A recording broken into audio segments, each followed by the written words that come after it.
As we know, Smackdown in 2004 was absolutely insane. From wrestlers getting buried in cement, stabbed, tortured, to Kurt Angle getting paralyzed, to JBL at the border beefing illegal immigrants, Smackdown in 2004 was on some shit. Now, what made Smackdown so interesting was that all this shit was never the original plan. They didn't just wake up one day and decide to lose their minds. Instead, the company had to resort to this because everything behind the scenes was falling apart. See, from January and onwards, when it came to Smackdown, everything that could go wrong did go wrong. By March, the brand had lost its biggest star when Brock Lesnar left the company out of nowhere to go get a giant sword tattoo. Kurt Angle, who was a permanent fixture in the main event scene, was severely injured. Chris Benoit was moved to Raw, and even though Eddie Guerrero was champion, he literally had nobody to go up against. Things got so bad that when Triple H was called upon to switch to Smackdown to stop the bleeding and save the show, he basically said, "Fuck that, I'm not working the B show." Yeah, after WrestleMania 20, it wasn't pretty on the Blue brand. Yeah, The Undertaker was back, but I don't know, this was more Doug Dimmadome than The Undertaker.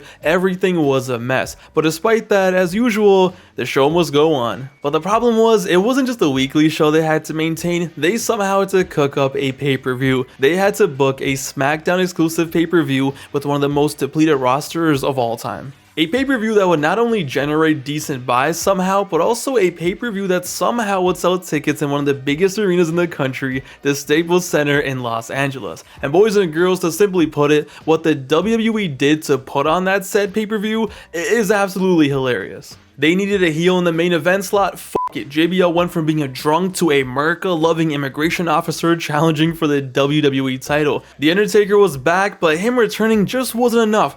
Fuck it, let's create a character that was the literal opposite of him and have him debut at the pay-per-view. Multiple intergender feuds, John Cena was out here beefing Pepe Le Pew, and before you knew it, the WWE somehow, someway, against all odds, were able to put together Judgment Day 2004. And boys and girls, what the WWE did on that said pay-per-view is even more hilarious. Judgment Day 2004 is one of the most fascinating, most random, surreal, just batshit insane pay-per-views I have ever seen in my life. This show for 2 hours and 20 minutes is one of the worst pay-per-views I have ever seen. However, when it's all said and done, the last 40 minutes are so special that I feel like everyone who spent money on this show got their money worth. Ladies and gentlemen, Judgment Day 2004 makes no sense, and after all these years later, it definitely deserves a look back at. Let's get into it.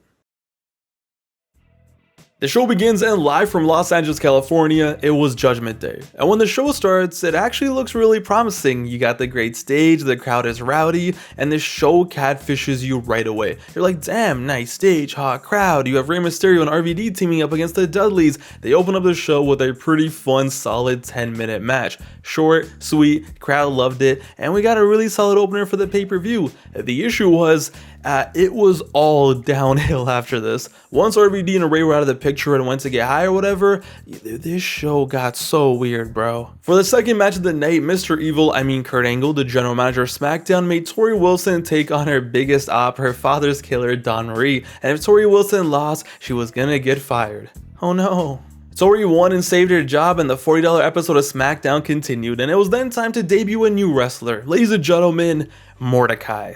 Looking back at it, Mordecai could have been so much fun as a character. You have this religious freak, this pale figure dressed entirely in white, who was on this crusade to rid the world of sin. And even though he was a heel, he was designed to represent righteousness and the holy light. It was an interesting ass character, and I remember those promo videos were creepy as hell. He would say weird shit in those promos like, "Hear me, fear me, the day of reckoning is coming." He had the look, the promo videos were crazy, and he was gonna make his debut right here at Judgment Day. And with Scotty 2 Hotty in the ring ready to job his ass off, out came Mordecai. Yo, listen, Mordecai comes out and there's some aura. The music is haunting. He comes out with a robe and a cross. Everything is white, white lighting, white facial hair. Does he kind of look like a clan member?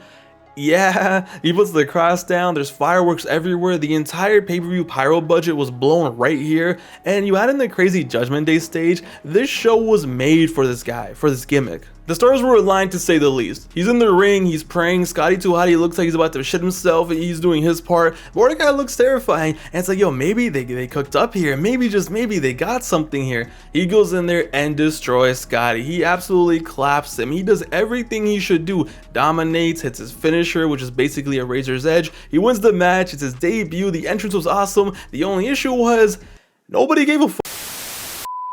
Yo, this is so sad to this day. The crowd didn't react at all. The crowd didn't care. Poor guy was doing everything he could do to make this work. He had a better entrance than 90% of the roster. The character had so much promise, yet there was more noise being made at my grandma's funeral than in the arena for this match. But the poor guy got cooked. After this match, Mordecai only had 2 more matches before getting fired because of a supposed bar fight. The reality is, even if he didn't get fired, you just knew that the company was never gonna go all in with him. They were for sure gonna give up on him and move on to like Heidenreich running around graping Michael Cole or something. Mordecai was dead on arrival, but there was no need for that. This gimmick could have been fire. Now, after Mordecai blessed this pay-per-view for a solid 10 minutes, so we were back to our regularly scheduled Degenerate wrestling. From a backstage segment with Chavo and his dad, where Chavo Sr. has his pants down for some reason, to Rico and Charlie Haas versus a Hardcore Holly and Billy Gunn, it was about to get bad. Yo, I swear to God, this entire match was just Rico rage baiting and Holly and Billy Gunn being scared of getting touched by him. You got Rico spanking his ops and dancing. Hardcore Holly was probably yelling every gay slur you can imagine. I'm surprised Rico didn't catch a case,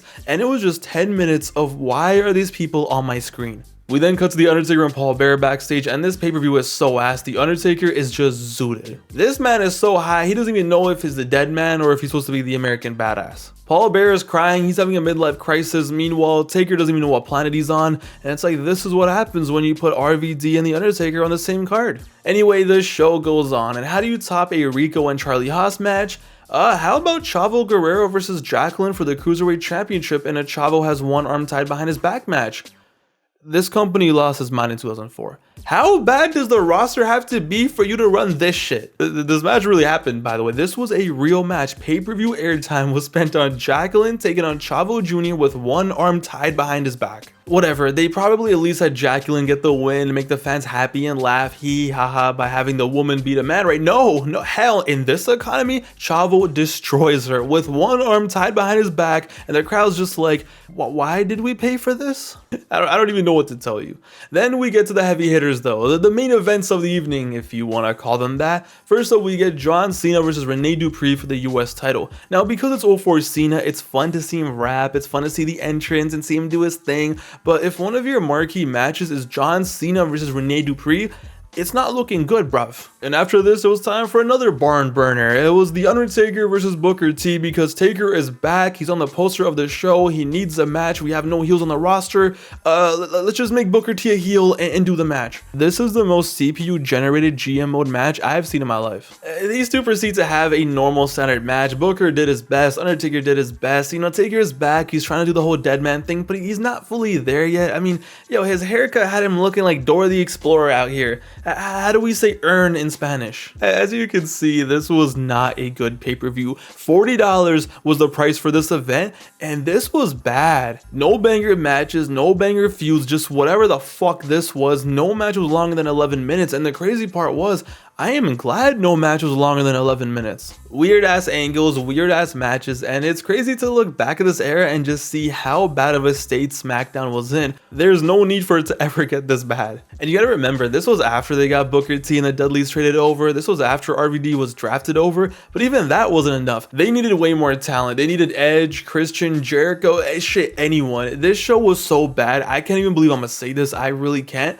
The Big Show would have helped so much. The Big Show being healthy and being on this card would have helped it immensely. Do you guys realize how bad things have to be for me to say that? You know what? Hit the music. You deserve it this time, buddy. Well, it's a big show. What have I done? This show was a disaster in every way, and there was only one match left. And for one match to single-handedly save a pay-per-view this bad, to leave the crowd going home happy and not wanting a refund, that match would have to be a generational classic. It would have to be insane, but how the hell could a match with JBL, formerly known as Bradshaw, ever be a classic? He had never been in a classic before this. He never even main evented a pay-per-view before this. He wasn't in no main events. He was just always pounding ass. Eddie was obviously a legend, but it looked rough. Even going into this show, the critics were already out on the main event. Quote, "This card doesn't look like it'll be anything special at all. I'm not looking forward to Eddie versus JBD." And as the show was taking place and they were watching generational graps like this, the opinion obviously didn't change. Quote, I'm trying to stay optimistic, but I'm starting to think that the odds of HBK turning water into wine is greater than Eddie carrying JBL to an alright match. Quote, so Eddie and JBL is going 45 minutes? Lame. Eddie and JBL had to somehow do something unforgettable to save this show. And boy did they. JBL made his entrance to loud boos, and this was when the gimmick was so new that it was before the days of the limo. Just good old JBL coming out to the ring. Now you gotta realize going into this show, the switch from Bradshaw to JBL was so quick, so random that if you didn't tune into Smackdown one week and the next week you did, none of the main event scene made any sense. However, to make this match pay-per-view main event worthy, they did a speed run of making JBL public enemy number 1. Not only was he beating up jobbers and Eddie Guerrero, not only was he at the border, you gotta remember they did an angle where this guy gave Eddie Guerrero's mom a heart attack at a house show. JBL in a span of 1 month became public enemy number 1, and combine that with Eddie Guerrero in LA in front of thousands of Mexicans. Despite everyone being pessimistic, this did have potential. Eddie made his entrance with a lowrider, he had that smirk, Cole and Taz on commentary, the only match of the night that truly mattered, the only reason why this show in the Staples Center wasn't completely empty, and they were off. The match starts off and instantly it's like, yo, these two have some chemistry. Now I don't know any wrestler who couldn't work with Eddie Guerrero, but these two just clicked. The match right away was a brawl, no grappling, no testing strength or gauging distance. Nah, you gave my mom a heart attack, one of us is dying. Eddie was moving like prime Stone Cold Steve Austin, which, fun fact, Meltzer at the time referred to Eddie as the Mexican Steve Austin because among Hispanics, that's how much of a ratings draw he was. Eddie was tweaking ringside on the entranceway until JBL finally reversed it, and it was his turn to get all the heat. And if there's one thing that JBL is a god at, it's getting heat. He beats up Eddie, he wears him down, he stops all the comebacks, and it's good. It's a solid match. Despite how random it really was at the time,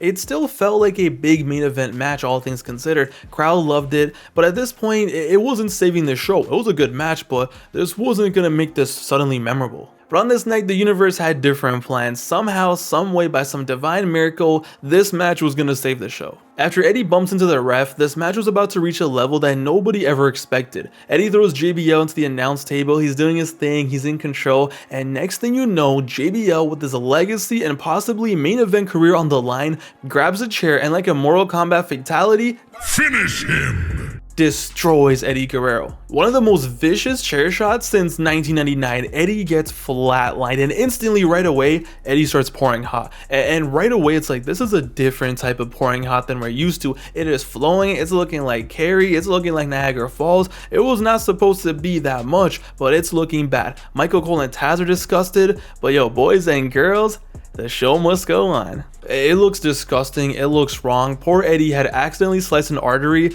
but yo, the match continues and the crowd just dies. And not in a bad way, the crowd is just shocked. The crowd is like, wait, what? And eventually there is puddles in the ring. There are genuine puddles in the ring, I swear to God, thick ass ones. And JBL is just going off, left, right. Anytime Eddie shows any signs of life, nope, doesn't matter, JBL's in the cut. It reaches the point where everyone watching is uncomfortable. And when JBL hits that power bomb, oh, bruh, you genuinely begin to worry about the health of the man, because this is unlike anything we had ever seen before. This was not normal. It was everywhere, and Eddie looked like he had nothing left.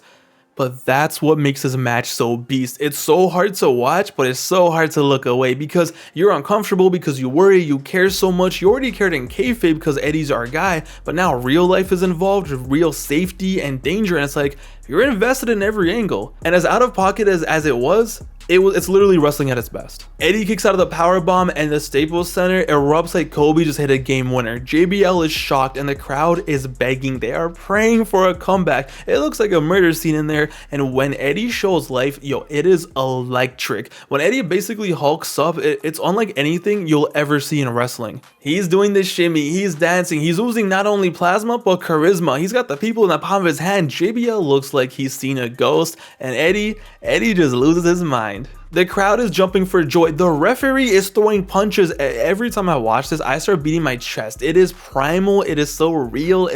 It's wrestling at its best. Like I said, he reverses a fallaway slam into the DDT, and then somehow, with all the gallons lost, somehow he's still moving. It's inspiring. It's unlike anything you've ever seen before, and he goes for the frog splash. He climbs up the top rope. He goes for the frog splash. How he had the energy for this, I'll never know. He flies, he soars, and boom, JBL moves out the way. And you would assume after this, right? After all of this, after how much of the plot has been lost and everything else, after how wrong things are going, they would shorten the match, an early ending, maybe don't do the frog splash. No. Eddie's not changing course. He's gonna do everything because he has that love for the game that you can't teach. This is the greatest wrestling performance of all time. I listen, I don't care how many moves he did. I don't care about work rate. He almost died in there, okay? He pushed through and made the crowd feel something that they would never feel watching wrestling before this or after this. How is this not the greatest performance of all? He should have fainted. Yo, this match was so insane that when these two were down for the 10 count, for once a 10 count draw, something we never seen in wrestling, it actually would have made sense. So JBL is alive, right? He goes and runs and gets the chair and the title. He's gonna win this match one way or another. He doesn't care. He throws a chair in the ring to distract the ref and then goes in there with the title.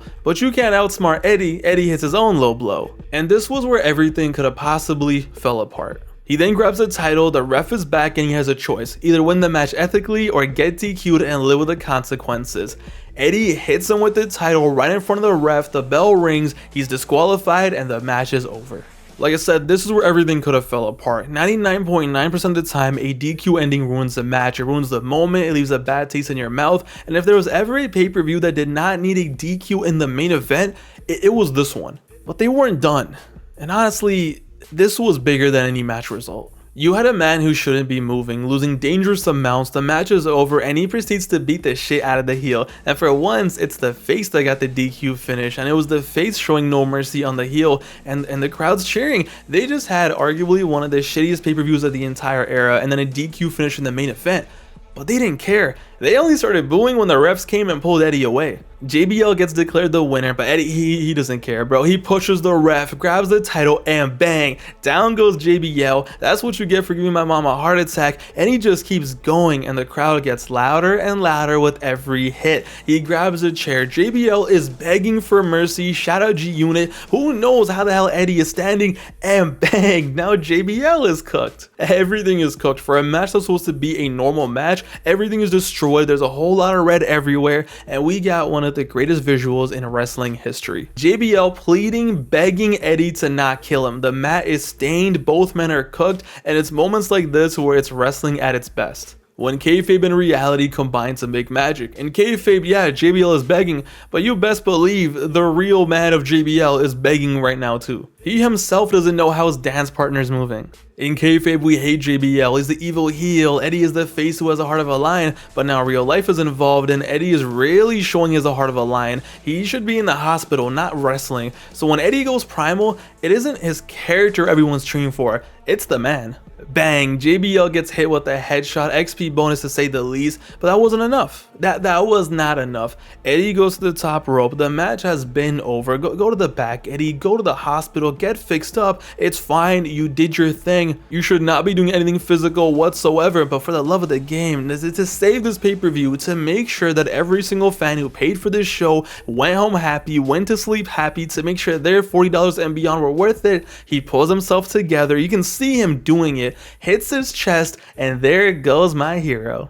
He hits him with the frog splash. And now you would assume it's over, it's done, the show is okay, we got our money, we're good, Eddie, thank you, Eddie, thank you. JBL is running away, refs are trying to save him, but the fans are still chanting, Eddie, Eddie. And does Eddie stop? Does Eddie let the pay-per-view end and go off the air? Nah. He runs up that ramp and still goes crazy. And after being split up, he finally grabs his title and celebrates, if it's even possible to celebrate. His music plays, the fans serenade him, and Judgment Day 2004 goes off the air after arguably, like I said, one of the worst pay-per-views you'll ever see, with the fans happy, jumping for joy, celebrating with their guy, and somehow, some way, this pay-per-view ends with everyone just shook at what they saw. Eddie falls to the ground, and we fade to black.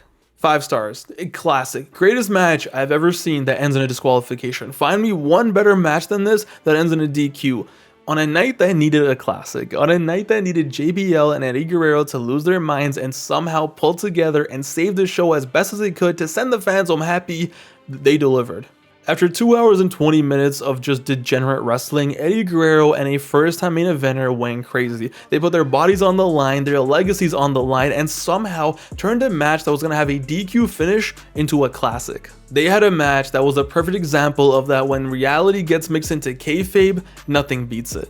Now, would this match be great if Eddie didn't tweak and we didn't get the crime scene? Of course, but because that's what happened, because of the danger, because how probably 90% of other wrestlers would have stopped the match early or changed things up, how honestly the match should have been stopped if you really think about it, it made it that much more legendary. You never forget the wrestlers in the match where they go above and beyond. And who went more above and beyond than this? So after a night where no match was longer than 11 minutes, an intergender squash, a Mordecai squash, a Rico and Charlie Haas match, and just 75% of the show being a house show, these two men did their thing and saved the show and sent everyone home happy because they witnessed something generational. Like I said, easily the greatest DQ finish I have ever seen. After this match, it apparently took Eddie Guerrero at least 10 days to finally get back to full health, and it makes sense. This was dangerous, this was unnecessary, there was no need for this, but it was legendary. Smackdown in 2004, man,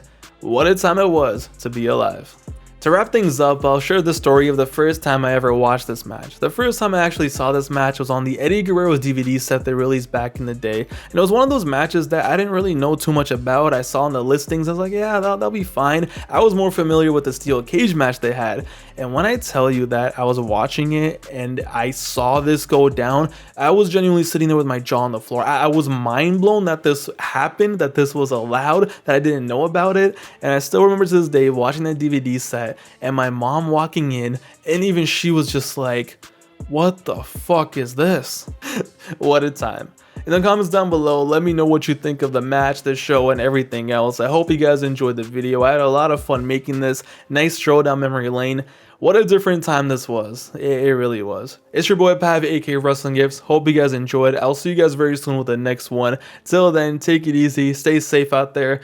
Please don't try this at home. It's your boy Pav, and I'll see you guys later. Peace.